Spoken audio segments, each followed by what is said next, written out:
We're surrounded by letter forms. Letters spell out words that we can read, and we use those letters to communicate.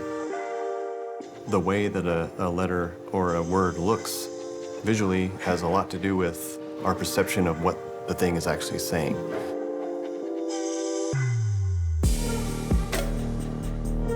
From an early age, I always had an interest in drawing and art. My grandmother actually was a really talented oil painter.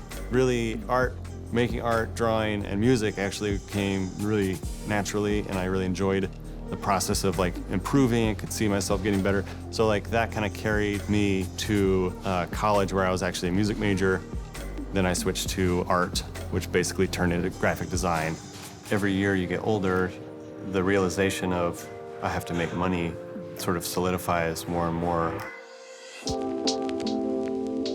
The first job I got in design was not a great job. And I think going through that, it was 3.5 years I was at this place, completely unfulfilled. It was tough.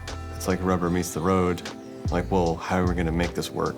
This is no longer fulfilling or fun. And ultimately, my wife and I decided that it'd be a good thing to probably move to New York City and just really sort of test our mettle a little bit, which we did. And it was there where I got a kind of a dream job if you're in design at an agency called Spot Co, and they do all of the Broadway theater advertising, or a lot of it. And there was a creative director there named Gail Anderson, who is pretty legendary in the industry.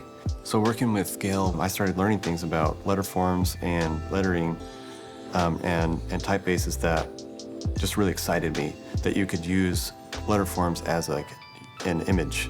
After I moved away from Spot Co, my personal sketchbook transitioned from figurative stuff to letters. Letters became the subject of whatever visual story I was telling.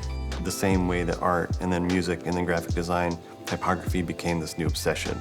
And so what I started to figure out that I could do was combine things like painting and music and expression into letter forms, and to make them communicate something in the forms themselves above what the actual word said, if that made sense. What I like to say is I like to do illustrative lettering. I think it's good to be in this business of making words, because it's kind of never going to go away. But I've just kind of learned, if you pour your soul into something that matters to you, then you'll be okay.